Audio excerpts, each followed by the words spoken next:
সংসদীয় থাকবে, এখনই আমেরিকান সিস্টেম আনার দরকার নাই। ওই কক্কটকর নির্বাচনটাকে যতটা সরলীকরণ করা যায়, এটা হলো প্রথম কথা। সরলীকরণ করো, এবং সেখানে দেওয়া হয়েছে। এবং নমিনেশন প্রথা যদি বন্ধ করা না যায়, তাহলে কোনো সুষ্ঠু নির্বাচন করা সম্ভব হবে না। মানে মনোনয়ন বাণিজ্যের কথা, মনোনয়ন বাণিজ্য যেটা, কারণ মনোনয়ন বাণিজ্যটাই এটাকে ট্রেডিংয়ে নিয়ে এসছে।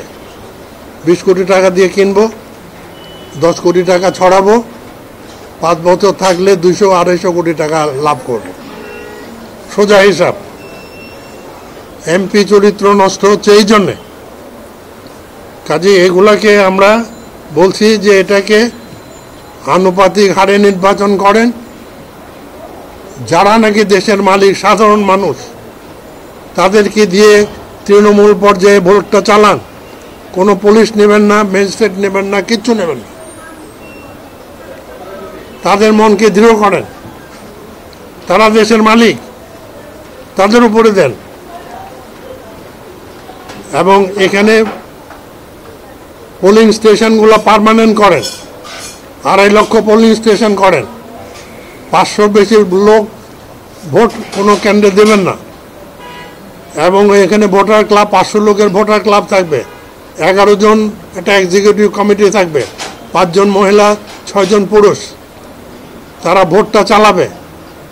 ছাত্র জনতা, শিক্ষিত যারা আছে, তারা ভলান্টিয়ার হিসাবে কাজ করবে সমস্ত। এবং ল অ্যান্ড অর্ডারগুলো তারা দেখবে। 8টা থেকে 12টা পর্যন্ত ভোট, 4 ঘন্টায় ভোট শেষ হয়ে যাবে। 1 ঘন্টা লাগবে গুনতে।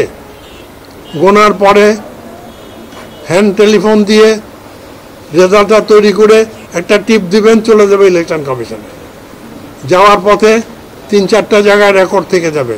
ইউনিয়ন পরিষদে একটা অফিস থাকবে, উপজেলাতে একটা অফিস থাকবে, ইলেকশন অফিসার আছে, ডিস্ট্রিক্টে ইলেকশন অফিসার আছে, ডিভিশনে ডেপুটি ইলেকশন কমিশনার আছে।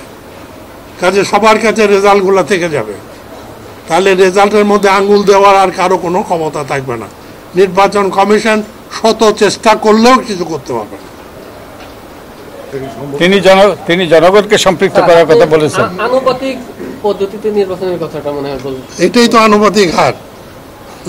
স্যার, আপনি একদিকে বলছেন নির্বাচন সরলীকরণের কথা বলছেন, অন্যদিকে আবার আনুপাতিক পদ্ধতি। না, ওটাই সরলীকরণ। আনুপাতিকটা যদি ভোট দিবে মানুষ দলকে, প্রার্থীকে নয়। যখন দলকে ভোট দেবে তখন পয়সা খরচের লোক থাকবে না, থাকবে? এখন পয়সা খরচ করে কেন?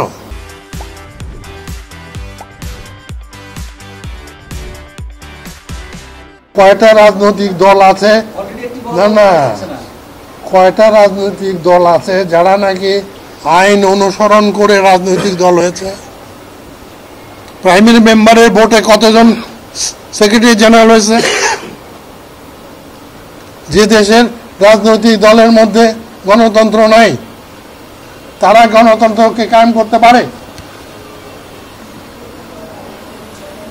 তাদেরকে গণতন্ত্রের মধ্যে আনতে হবে। এই যে গণতন্ত্রের মধ্যে আনলেন, সে আনার প্রক্রিয়াটা নিয়ে আমরা কথা বলেছি। ঠিক আছে, বুঝতে চান? 12 কোটি ভোটার, 9 কোটি লোক ভোট দিল, 15টা পলিটিক্যাল পার্টি আছে, কমপ্লিট করলো। তো 9 কোটি ভোট হয়ে থাকলে আমার পার্লামেন্টে যদি আমি 300 সিট রাখি, তাহলে এক সিটের বিরুদ্ধে 3 লক্ষ ভোটার হলে হয়। যারা 3 লক্ষ পাইল তারা একজন পাঠাতে পারবে, 6 লক্ষ পাইলে 2 জন, 9 লক্ষ পাইলে 3 জন পারবে। ভোট হওয়ার 90 দিন আগে মিনিমাম তারা না তাদের প্রাইমারি মেম্বার দিয়ে ইলেকশন করে লিস্ট তৈরি করবে। ওই লিস্টটা তৈরি করতে গেলে পার্টির ফার্স্ট ব্রেন ছাড়া পারবে?